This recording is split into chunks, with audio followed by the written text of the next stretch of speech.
Vande Bharat express make in India का शानदार उदाहरण जहां भी जाती है साथ में लाती है सौगातें और समृद्धि की बहार। और आज पश्चिम बंगाल में देश की 7वीं वंदे भारत ट्रेन को लॉन्च कर रहे हैं। गति, सुरक्षा और सेवा के ध्येय के साथ निर्मित वंदे भारत एक्सप्रेस नए भारत के तेजी से बदलते रेलवे का नया चेहरा है। पश्चिम बंगाल का ये नया हमसफर यात्रियों को यात्रा का एक नया और अद्भुत अनुभव प्रदान करेगा, क्योंकि ये ट्रेन जीपीएस आधारित ऑडियो विजुअल यात्री सूचना सिस्टम, ऑनबोर्ड वाईफाई, दिव्यांगों के लिए सुविधाजनक कोच और कवच सुरक्षा सिस्टम जैसी सुविधाओं से सुसज्जित है। हावड़ा से न्यू जलपाईगुड़ी तक के सफर को आधुनिक, आरामदायक, विश्व स्तरीय सुविधाओं से लैस बनाएगी वंदे भारत एक्सप्रेस। लगभग 11 घंटे के सफर को महज 7.5 घंटे में ही पूरा करेगी। गैंगटॉक, दार्जिलिंग जाने वाले पर्यटकों की संख्या बढ़ाएगी, क्षेत्र में व्यवसाय और अर्थव्यवस्था को मजबूती देगी। वंदे भारत के साथ पश्चिम बंगाल को कई बड़ी रेल परियोजनाओं की सौगात मिल रही है, जिन्हें रिकॉर्ड समय में पूरा किया गया है। भारत के शहरी परिवहन को सरल, सुलभ और पर्यावरण के प्रति कम दुष्प्रभावी बनाने के लिए सरकार तेजी से शहरों में मेट्रो सुविधा का प्रसार कर रही है। कोलकाता वासियों की सुविधा के लिए हो रहा है इसी प्रयास का विस्तार। कोलकाता के जोका से तारातल्ला तक मेट्रो रेल सेवा का शुभारंभ हो रहा है। अब कोलकाता का दक्षिणी हिस्सा भी शहर के मुख्य बिजनेस एरिया से जुड़ेगा। 6.5 किलोमीटर लंबे इस रूट में 6 एलिवेटेड स्टेशन हैं।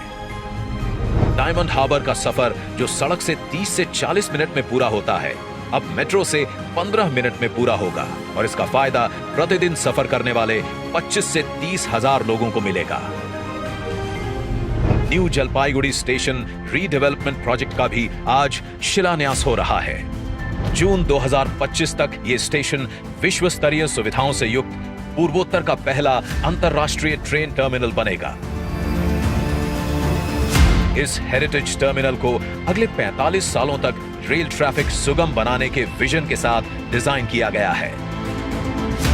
ट्रैफिक मैनेजमेंट, पोडियम पार्किंग, आगमन और प्रस्थान के लिए अलग द्वार, दिव्यांगों के लिए अलग सुविधाओं के साथ सीसीटीवी से लैस इस स्टेशन को ग्रीन बिल्डिंग बनाने के लिए सोलर एनर्जी, जल संरक्षण, वर्षा जल संचय की व्यवस्था होगी। 25.83 किलोमीटर लंबी पैंची शक्तिगढ़ थर्ड लाइन, जिससे हावड़ा और बर्धमान के मध्य बढ़ेगी यात्रियों की संख्या, मिलेगा छोटे व्यापारियों और क्षेत्रीय लोगों को लाभ।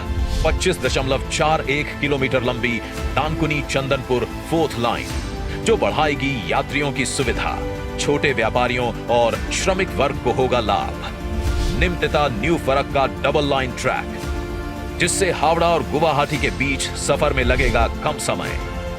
और अंबारी फालाकाता न्यू मैनागुड़ी गुमानीहाट डबलिंग प्रोजेक्ट, जिससे कूच बिहार और जलपाईगुड़ी क्षेत्र के विकास के खुलेंगे द्वार। यात्रा का समय घटेगा और क्षेत्रीय व्यापार बढ़ेगा। आजादी के बाद पहली बार भारतीय रेल की क्षमता को इतने बड़े स्तर पर इस्तेमाल किया जा रहा है। अब भारतीय रेल देश के साथ साथ संस्कृति, पर्यटन, तीर्थाटन को भी एक सूत्र में पिरो रही है।